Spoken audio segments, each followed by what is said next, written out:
Et là, on va passer la parole à Jacques Nikonov, ministre du Travail et de l'Emploi, pour son premier dossier, qui est sorti sur le site legouv.fr, et qui traite du droit opposable à l'emploi.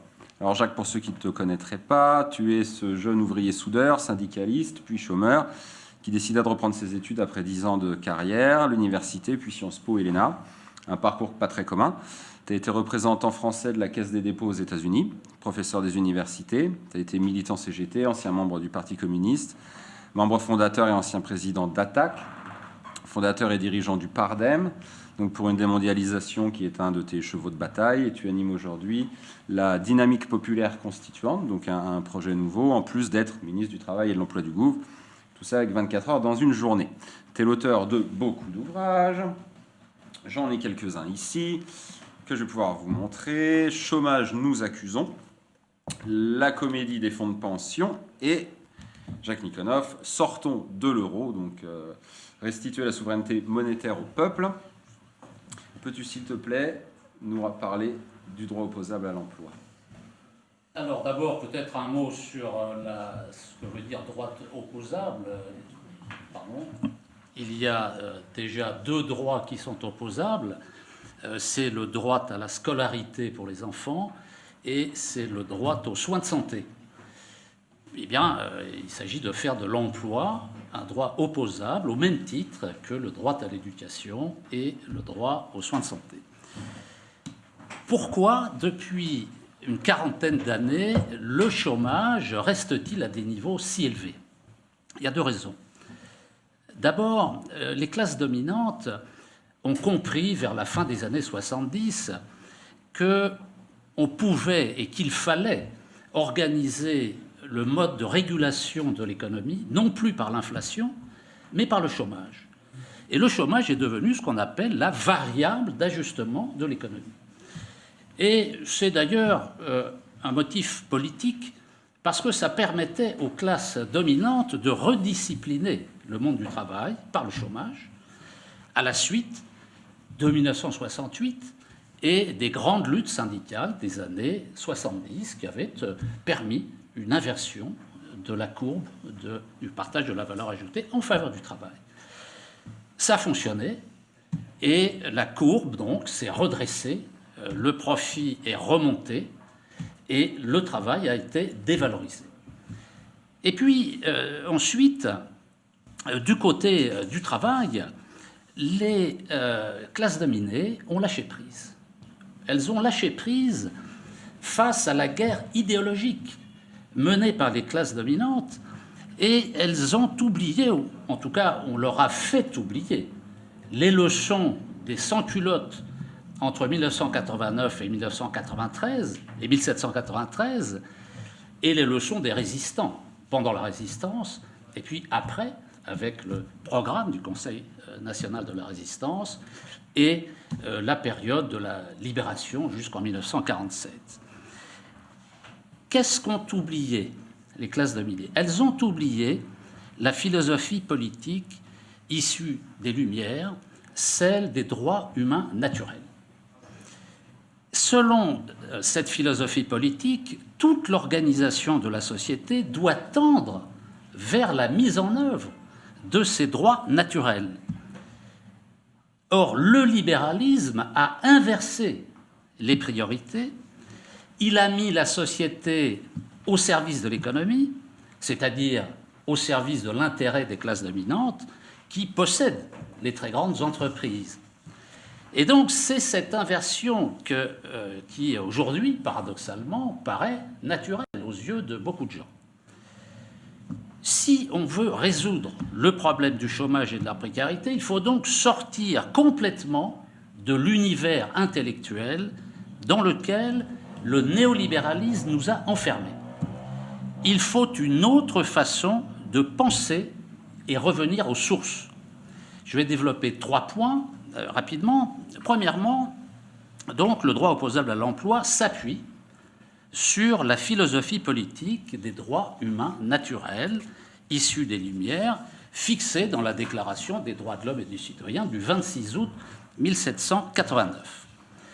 Alors, je ne sais pas si les organisateurs de cette réunion l'ont fait exprès, mais cette première réunion publique du GOUV, du Conseil des ministres du GOUV, coïncide avec l'anniversaire de la création de la Première République, le 21 septembre 1792. Quel lien avec le droit opposable à l'emploi? Tout simplement que cette République était fondée sur la déclaration des droits de 1789. Et cette déclaration postule que de naissance, chaque être humain possède des droits. Ils sont déclarés naturels parce qu'ils renvoient à la nature humaine, parce que la condition humaine de l'homme est antérieure à toute organisation sociale et politique, et puis parce que, puisqu'ils sont attachés à la condition, à la personne humaine, ces droits sont en même temps universels, c'est-à-dire qu'ils sont la propriété de tout être humain. Ils sont invariables, ils sont éternels, inaliénables, sacrés, imprescriptibles, et ils seront toujours les mêmes dans tous les temps et dans tous les lieux. Ils sont indépendants des religions, des ethnies, des nations, des races et des sexes, des systèmes économiques. Ce sont des droits de l'humanité tout entière. Il existe 5 droits humains naturels et universels déclarés parce que c'est un acte politique fondateur. Ils sont déclarés, ils sont dans la déclaration. Et c'est donc la liberté, l'égalité, la sûreté, la résistance à l'oppression, la propriété. Je mets un petit bémol parce que le droit à la propriété, présenté comme naturel, a été et demeure l'objet d'interprétations contradictoires parce que la propriété ne peut pas, en réalité, être un droit naturel. Elle n'est pas inhérente à la personne humaine et, contrairement aux autres, elle est aliénable. En outre, le droit à la propriété ne peut simplement se limiter aux biens matériels. Il faut ajouter la citoyenneté, la souveraineté, la loi et l'État qui sont ou qui devraient être des propriétés du peuple. Alors, une fois qu'on a dit ça, les conséquences juridiques, politiques, pratiques, démocratiques des droits humains naturels sont évidemment immenses. D'abord, le non-emploi, le sous-emploi, le mal-emploi bafouent les droits naturels que l'on vient d'évoquer. Il y a une contradiction majeure entre la situation que vivent ces personnes et les principes fondamentaux de cette philosophie politique, liberté, égalité, sûreté. Et puis, enfin, cette théorie politique s'oppose à l'autonomie de tous les pouvoirs, c'est-à-dire ceux qui se placent en dehors de la communauté politique des citoyens, le pouvoir de l'économie, de la religion, de la tradition. L'exercice du pouvoir doit donc être encadré dans les limites du droit naturel déclaré. C'est ce qu'ont fait les résistants après la Seconde Guerre mondiale, dans le préambule de la Constitution de 1946. Quand ils créent la sécurité sociale, eh bien, ils passent à l'acte. C'est-à-dire, pour eux, les droits, c'est pas de l'encre sur du papier. Ils passent à l'action. Il y a le droit à la santé, le droit aux soins. Et donc, l'État doit être le garant de l'application de la déclaration de 1789 en fonction de son article 2. Le but de toute association politique est la conservation des droits naturels et imprescriptibles de l'homme. Voilà, les choses doivent être ramenées à cet essentiel de l'action politique. C'est l'État, instrument normalement propriété du peuple, c'est à l'État qu'il revient de mettre en œuvre tous les droits que je viens d'évoquer. Je clarifie rapidement, deuxième point, quelques notions, parce que si on veut comprendre les problèmes de l'emploi et du travail, il faut faire un petit déblayage. Alors, d'abord, qu'est-ce que c'est que le travail? Ça paraît simple, mais en fait, pas du tout. Le travail, pas du tout, parce qu'on a subi, et on continue de subir, une campagne permanente sur la fin du travail. Alors évidemment, si c'est la fin du travail, c'est normal qu'il y ait du chômage, et donc on ne va pas lutter contre une bataille qui est déjà perdue. Qu'est-ce que le travail? Eh bien, c'est l'activité humaine de production des biens et services qui permettent de répondre aux besoins individuels et collectifs de la population nécessaires à la conservation et au développement de l'espèce humaine et de son environnement naturel. De tout temps, il y a eu du travail. La pêche, la chasse, l'agriculture, c'est du travail, même s'il n'y avait pas le salariat au temps préhistorique. Et donc, contrairement à ceux qui prétendent que c'est la fin du travail, il y aura toujours du travail si, politiquement, on décide de répondre aux besoins humains. S'il y a du chômage, c'est parce qu'on ne veut pas, que les classes dominantes ne veulent pas répondre aux besoins humains. Qu'est-ce que l'emploi ? Eh bien, l'emploi, c'est le cadre, souvent juridique, dans lequel s'exerce un travail. Il existe deux catégories d'emplois. J'insiste sur ce point parce que pour la suite, c'est très important à comprendre. Il y a les emplois du secteur marchand et les emplois du secteur non marchand. Le secteur marchand, selon l'INSEE, c'est-à-dire les entreprises privées, le secteur marchand, pour être qualifié de secteur marchand, il faut obtenir plus de 50% de ses ressources de la vente. Voilà. Et puis le secteur non marchand, ben, c'est l'inverse. Le secteur non marchand, ce sont les associations, certains services publics, les services de l'État. Eh bien, eux, pour être dans le secteur non marchand, ils doivent obtenir moins de 50% de leurs ressources de la vente. Voilà, c'est ça les définitions statistiques de l'INSEE. On en pense ce qu'on veut, mais c'est la classification, c'est comme ça. Ça n'est pas mauvais comme raisonnement, parce que ça permet de comprendre bien des choses. Les emplois dans le secteur marchand sont créés par les employeurs privés. Mais ils créent des emplois pourquoi ? Ils créent des emplois s'ils ont des marchés ou s'ils ont des anticipations de marché. Sinon, on ne va pas les obliger à créer des emplois. Les emplois dans le secteur non marchand sont créés par décision politique cette fois-ci. La décision politique d'accorder un budget permettant aux associations, certains services publics, certains services de l'État, d'embaucher pour développer leurs services. Conclusion, ce n'est pas le travail qui manque, c'est l'emploi. Et donc, arrêtons de chercher des emplois, cherchons les besoins non satisfaits de la population, car c'est en y répondant qu'on créera des emplois utiles. Troisième et dernier point, démonstration pour financer et créer au moins 7 millions d'emplois. J'aurais pu dire 6 ou 8, ça n'a aucune importance. C'est le raisonnement qui compte et la méthode qui permet après d'ajuster. Alors combien ça coûte, 7 millions d'emplois ? Bon, on part là sur un salaire fixé à 41 000 euros super brut par an. Super brut, ça veut dire qu'on intègre les cotisations sociales, salariales et patronales, et ce qui donne un salaire net moyen mensuel de 1 982 euros. Net, c'est pas rien.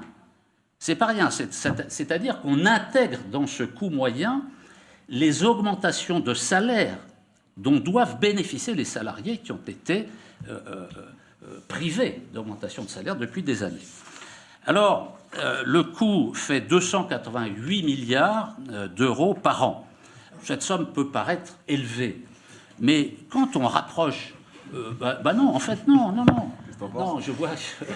Ça, ce sont les financiers. Voilà, et je vais le convaincre, et dans un instant, il aura le sourire. Alors, 288 milliards, il faut comparer ça avec, par exemple, les annonces du gouvernement, de Macron, quand on regarde à la fois les annonces et les décisions, parce que des fois, la frontière est un peu difficile à faire. Moi, j'arrive à 603 milliards. Les lois de finances rectificatives, etc. Bon, le dernier plan de relance, bon, 603 milliards.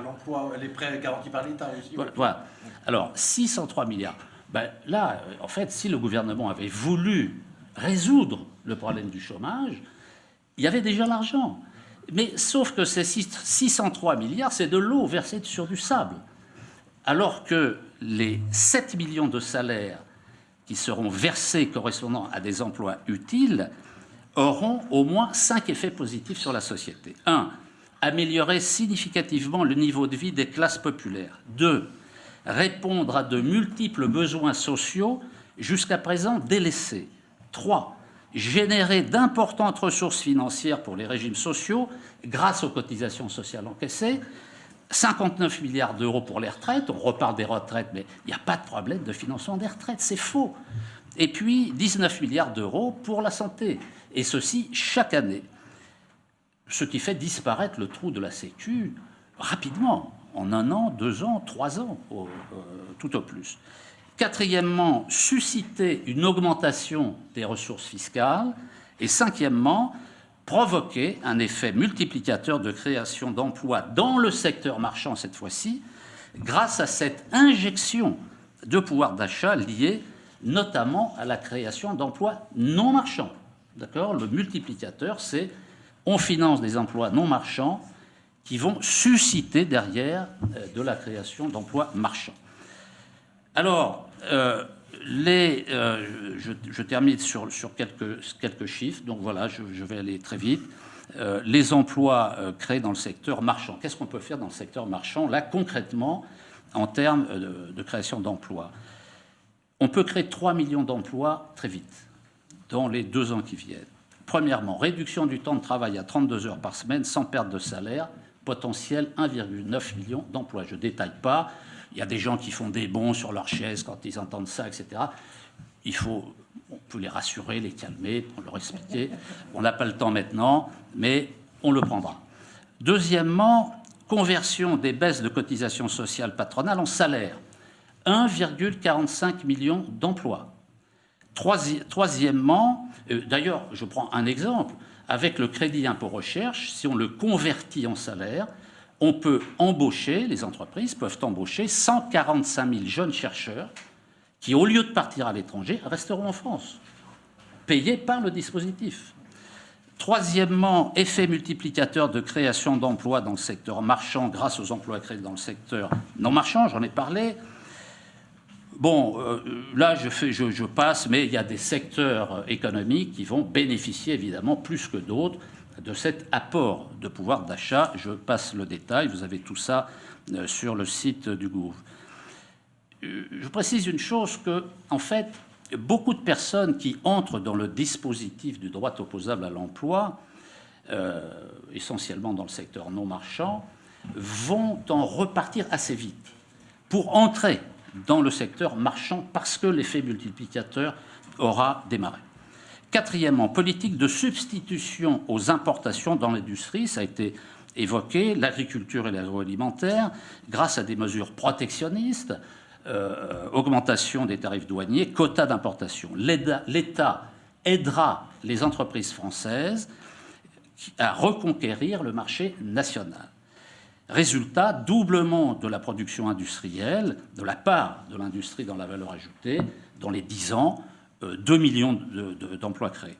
Cinquième et dernier point, différentes mesures comme la répression des licenciements boursiers, l'interdiction des délocalisations, relocalisation avec interdiction de réimporter en France ce qui a été délocalisé. Emploi dans le secteur non marchand, 2 choses. Premièrement, identification des besoins individuels et collectifs de la population à l'échelle des zones d'emploi INSEE et des comités et des bassins de vie, nouveaux espaces de démocratie participative, on n'a pas le temps de détailler. La création d'emplois dans les services publics existants ou à créer, les associations, les collectivités locales permettra de répondre à ces besoins. 10 000 postes d'infirmiers et d'aides-soignants dans les hôpitaux publics, 80 000 postes dans les EHPAD. Et puis, deuxièmement, la réduction du temps de travail aussi dans le secteur non marchand, qui fait 580 000 emplois. Je donne quelques éléments sur les grandes masses pour financer. On a dit qu'il faut 288 milliards. Je vais vous montrer comment on les obtient. D'abord, on va convertir, je l'ai dit, les exonérations de cotisations sociales patronales en salaire, ce qui fait 59,8 milliards. Conversion de certains revenus de transfert en salaire, 54 milliards. Redéploiement de crédits du ministère actuel du Travail et de l'Emploi, 23,5 milliards. Suppression de certaines niches fiscales et affectation du produit au paiement des salaires, 12,7 milliards. Restauration d'un impôt de bourse rénové et affectation du produit au paiement des salaires, 10,9 milliards. Abrogation de l'IFI, rétablissement et rénovation de l'impôt de solidarité sur la fortune, affectation du produit paiement des salaires, soit 10 milliards. Réinvestissement d'une partie des cotisations chômage des 7 millions de nouveaux salariés en salaire, 7 milliards. Conversion du crédit d'impôt recherche, 6,5 milliards. Taxe Alibaba, dont le produit est affecté au paiement des salaires, 5,8 milliards. Alors Alibaba, pourquoi la taxe Alibaba ?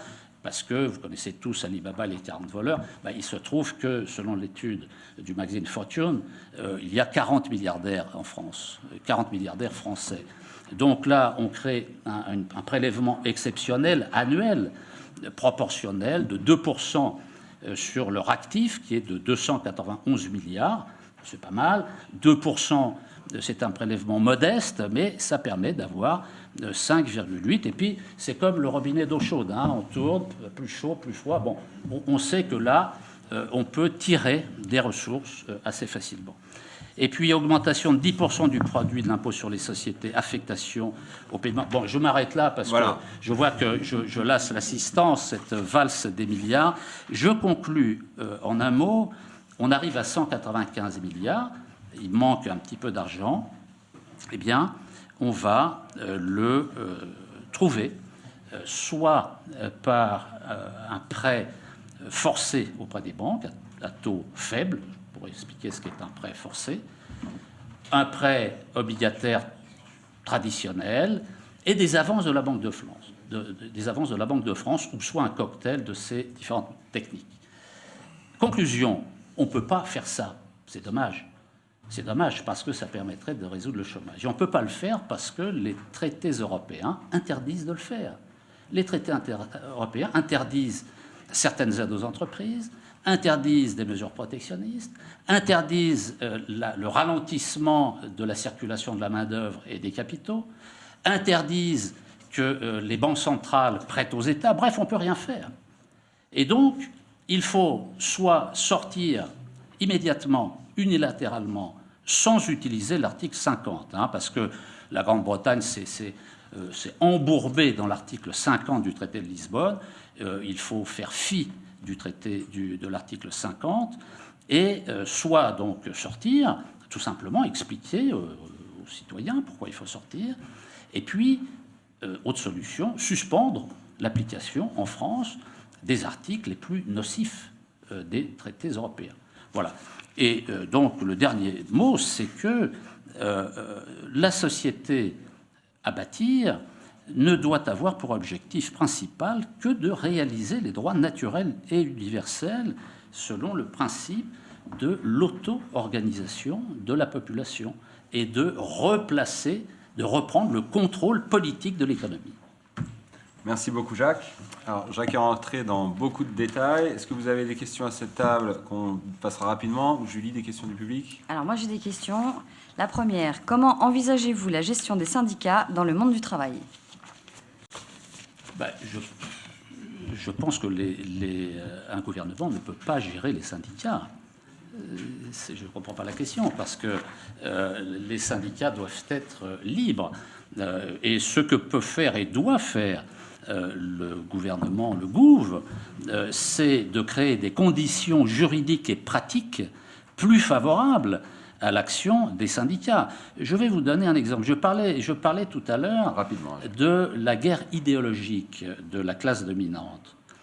Mais cette guerre idéologique n'a pas été le seul instrument pour rediscipliner le salariat. L'autre instrument a été la répression. Il faut savoir que les statistiques du ministère du Travail montrent que pendant des années, depuis la fin des années 60, environ 15 000 militants syndicaux des entreprises ont été licenciés chaque année. C'est une épuration sociale silencieuse qui s'est faite dans les entreprises pour éliminer les meneurs.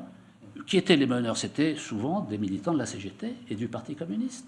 C'était ça, la réalité. Moi, je rajouterais une petite chose. Je demanderais à ce que les syndicats ne puissent plus être financés par l'Union européenne comme aujourd'hui, ce qui fait qu'ils sont complètement vendus à l'Union européenne par le biais de la Confédération européenne des syndicats. Je ne sais pas si tu es d'accord, Jacques. Alors, je dirais oui et non. Non et oui. Non, parce que, en fait, quand moi je me suis penché sur la question, j'ai essayé de savoir concrètement combien les syndicats français touchaient de l'Union européenne. En fait, c'est très difficile à trouver, et moi je n'ai rien trouvé C'est caché, en fait. de Comme tout ce significatif. qui est Oui, lié au mais financement des bon, syndicats. en fait, c'est pas ça le vrai problème. C'est pas ça le vrai problème. Ils sont pas achetés. Ils sont achetés idéologiquement. C'est-à-dire, c'est dans l'idéologie que ça se Même passe. d'influence. Et on peut dire qu'il y a aujourd'hui le PUE, le PUE, le Parti unique européiste. Et le Parti unique européiste Je connaissais pas Ça celui-là. pue, hein. rassemble la plupart des partis de gauche et de droite, des grands partis de gauche et de droite, tous les syndicats, quasiment tous, et toute une série d'associations, même très bien par ailleurs. Et donc, c'est cette domination idéologique, finalement, qui est le plus grand danger pour les syndicats. Ce n'est pas l'aspect financier. Voilà.